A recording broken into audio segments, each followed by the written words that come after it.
Hi viewers, welcome to our channel. ప్రస్తుతం మనతో పాటు దాము బాలాజీ గారు, సీనియర్ జర్నలిస్ట్, వారితో ఒకసారి మాట్లాడదాం. నమస్కారం సార్. నమస్తే. సార్, గత కొన్ని రోజుల నుంచి కూడా లోకేష్ గారిని డిప్యూటీ సీఎం చేయాలని చెప్పేసి టీడీపీ వాళ్ళంతా కూడా బయటకు వచ్చి మీడియా ముందు మాట్లాడడం మనం అంతా కూడా చూసాం సార్.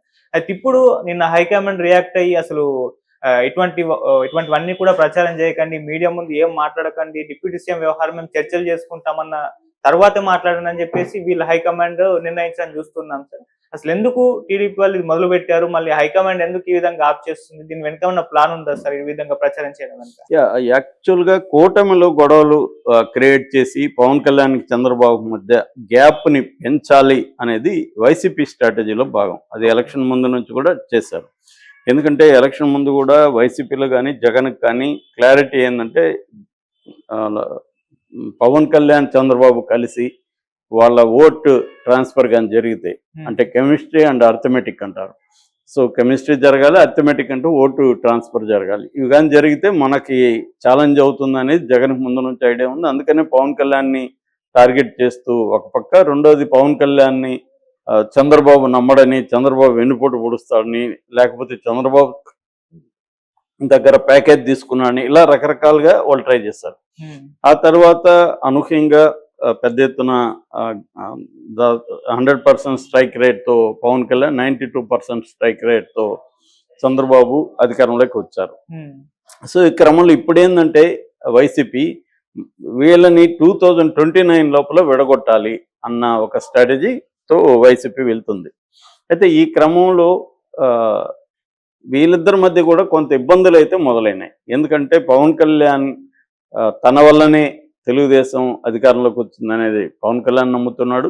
అట్లాగే పవన్ కళ్యాణ్కి చాలా బలంగా కేంద్ర ప్రభుత్వానికి సంబంధించిన మోడీ కావచ్చు, అమిత్ షా కావచ్చు, వీళ్ళందరూ ఫుల్ సపోర్ట్ ఉంది. అంటే బీజేపీ జనసేన ఆల్మోస్ట్ ఒకటే అన్న రీతిలో ఉన్నాయి. పవన్ కళ్యాణ్ కూడా కంప్లీట్ ఎక్స్ట్రీమ్ బీజేపీ కంటే కూడా ఎక్కువగా హిందుత్వవాదికి లాగా మారిపోయాడు.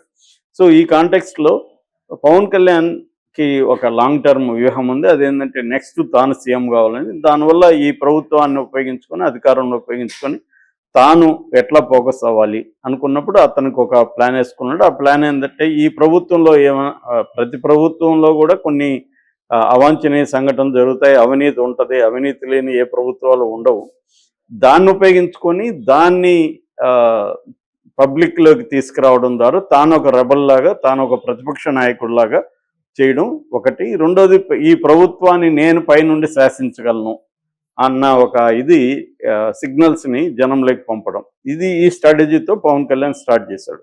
అందుకని మనకి హోమ్ మినిస్టర్ అనిత ఇష్యూ కావచ్చు, తర్వాత తిరుమల లడ్డు కావచ్చు, తర్వాత కాకినాడ షిప్ కావచ్చు, తర్వాత అక్కడ ఎవరినో ప్రభుత్వ అధికారిని వైసీపీ వాళ్ళు దాడి చేసినప్పుడు ఆయన వెళ్ళిపోవడం కావచ్చు, దాని తర్వాత మొన్న తిరుపతి తొక్కిసలాట కావచ్చు, రీసెంట్గా డీజీపీ మీద ఆయన మాట్లాడిన పిఠాపురంలో వైలెన్స్ లేకపోతే క్రైము, గాంజా ఎక్కువైపోతున్న ఆయన స్టేట్మెంట్ ఇవ్వడం కావచ్చు, అన్నీ చూస్తూ ఉంటే పవన్ కళ్యాణ్ ఏంటంటే ఆయనకి ఎప్పటికప్పుడు ఏదో ఒక ఇష్యూని తీసుకొని ఈ గవర్నమెంట్కి యాంటీగా మాట్లాడడం, ఈ గవర్నమెంట్ పెట్టిన అధికారులకు యాంటీగా మాట్లాడడం, ఇవన్నీ చేస్తున్నాడు. ముఖ్యంగా లోకేష్కి ఆయన థ్రెట్ క్రియేట్ చేస్తున్నాడు. ఎందుకంటే ఈ ప్రభుత్వంలో పాలసీ మేకింగ్ అంతా చంద్రబాబు చూసుకుంటున్నాడు, ఎగ్జిక్యూషన్ అంతా కూడా గవర్నెన్స్, ఎగ్జిక్యూషను, నియామకాలు, తర్వాత వనరులు ఎవరెవరు ఎలా పంచుకోవాలి, ఇవన్నీ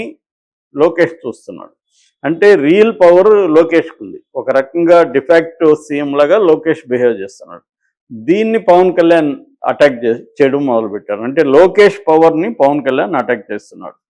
సో ఇది పెరిగే కొద్దీ లోకేష్కున్న ఒక టీము కానీ, లేకపోతే లోకేష్ వెనకున్న మొత్తం తెలుగుదేశం ఎమ్మెల్యేలు కావచ్చు, అందరూ కూడా థ్రెట్గా ఫీల్ అవుతున్నారు. అంటే ఈ స్టేజ్లోనే పవన్ కళ్యాణ్ని తగ్గించకపోతే, కంట్రోల్ చేయకపోతే రాను రాను ఇబ్బంది అయిపోతుంది. మళ్ళీ పెరిగిపోయినాక చేయలేము. అదేదో ఉంది కదా, మొక్కై వంగనది మానై వంగన, మొక్కలోనే తుంచాలి కానీ అది మానైపోయినాక కష్టమవుతుంది అని చెప్తున్నారు. లోకేష్కి కూడా అదే ఉంది.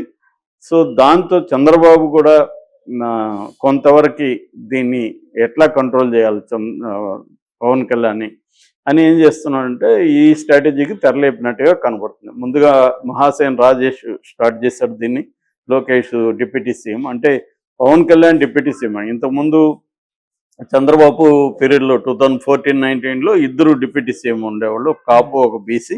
దాని తర్వాత జగన్ పీరియడ్లో 5 మంది డిప్యూటీ సీఎంలు. వాళ్ళకి ఎవరికి కూడా పెద్దగా ఇంపార్టెన్స్ ఉండేది కాదు. అయితే పవన్ కళ్యాణ్ ఒక కండిషన్ పెట్టాడని చెప్తున్నారు, డిప్యూటీ సీఎం నాకు ఒకరికే ఇవ్వాలి, ఇంకెవరికి ఇవ్వకూడదని. అది కూడా పవన్ కళ్యాణ్ చాలా స్ట్రాటజిక్గా ఉన్నాడు. ఇప్పుడు ఇంకొక ఇద్దరినో ముగ్గురినో పెట్టారనుకో, పవన్ కళ్యాణ్కి ఏం వాల్యూ ఉంటుంది? ఒకడే ఉన్నప్పుడు పవన్ కళ్యాణ్కి వాల్యూ ఉంటుంది. సో అందుకని పవన్ కళ్యాణ్ కూడా ఆ కండిషన్ పెట్టాడని చెప్తున్నారు. ఇప్పుడు లోకేష్ని డిప్యూటీ సీఎం చేయాలి అని ఒక డిమాండ్ తీసుకొచ్చి కేడర్లో, జనంలో, కార్యకర్తల్లో డిమాండ్ వస్తుందని చెప్పి లోకేష్ని డిప్యూటీ సీఎం చేస్తే పవన్ కళ్యాణ్ పవర్ని తగ్గించవచ్చు అన్న ఒక స్ట్రాటజీ కనిపిస్తుంది. అందుకనే మహాసేన్ రాజేష్ రంగంలో దిగాడు. దాని తర్వాత చంద్రబాబు ఎదురుగానే శ్రీనివాస్ రెడ్డి, ఆయన పాలిట్ బ్యూరో మెంబరు, ఆయన అనౌన్స్ చేశాడు. అప్పుడు కూడా చంద్రబాబు ఖండించలేదు. మనం గమనిస్తే ఆ స్టేజ్ మీద చంద్రబాబు ఖండించాలి కదా అతను చెప్పగానే, కానీ ఖండించలేదు, సైలెంట్గా ఉన్నాడు. దాని తర్వాత వరుసగా సోమిరెడ్డి చంద్రశేఖర్ రెడ్డి మాజీ మంత్రి ప్లస్ ఆయన కూడా పాలిట్ బ్యూరో మెంబరు. దాని తర్వాత పిఠాపురం వర్మ, రాజమండ్రి అర్బన్ ఎమ్మెల్యే ఆదిరెడ్డి వాసు, ఈయన త్రిబుల్ ఆర్ ఆయన రఘురామకృష్ణరాజు, సయ్యద్ రఫీ అని ఇంకొక తెలుగుదేశం నాయకుడు, ఆయన అధికార ప్రతినిధి. దాని తర్వాత లేటెస్ట్గా మొన్న అక్కడికి వెళ్ళినప్పుడు, దావోస్కి వెళ్ళినప్పుడు టీజీ భరత్ ఓపెన్గానే చంద్రబాబు ఎదురుగానే లోకేష్ నెక్స్ట్ సీఎం లోకేష్ అనేది అక్కడ చెప్పాడు. అక్కడ చంద్రబాబు మందలించాడు, మనం ఎందుకు వచ్చాము ఇక్కడికి, నువ్వేం మాట్లాడుతున్నావు అని తిట్టాడని కూడా వచ్చాయి.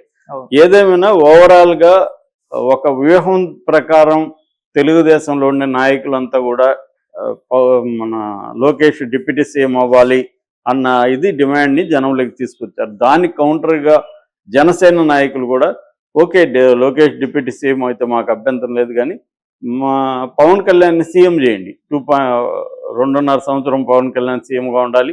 సో అవసరమైతే చంద్రబాబుని వైస్ ప్రెసిడెంట్ చేసుకుంటారా, లేకపోతే బీహార్ గవర్నర్కి పంపించుకోండి, కానీ మావాడు మాత్రం సీఎం అయితే డిప్యూటీ సీఎంగా లొకేషన్ పెట్టుకోండి, మాకు అభ్యంతరం లేదన్న పద్ధతిలో వాళ్ళు మాట్లాడడం మొదలుపెట్టారు. ఇది ఫస్ట్ టైం ఈ 8 నెలల్లో జనసేన తెలుగుదేశం మధ్య రావడం ఈ స్థాయిలో ఫస్ట్ టైం.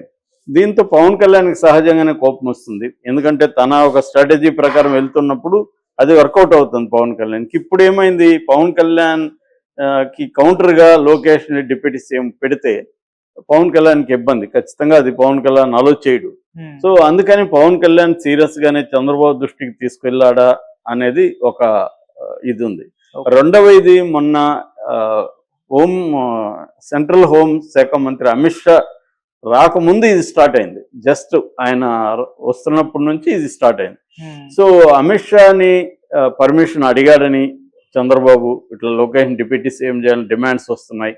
అడిగితే అమిత్ షా కౌంటర్గా అసలు లోకేషే అక్రమాలకు అన్నిటికీ బాధ్యుడని చెప్తున్నారు, మా దగ్గర మొత్తం డేటా ఉంది, ఎమ్మెల్యేలు ఎమ్మెల్సీలు నాయకులంతా కూడా విపరీతంగా అవినీతికి పాల్పడుతున్నారు, ఇసుక కుంభకోణం, మద్యం కుంభకోణం, మట్టి కుంభకోణం, ఇతర వనరులు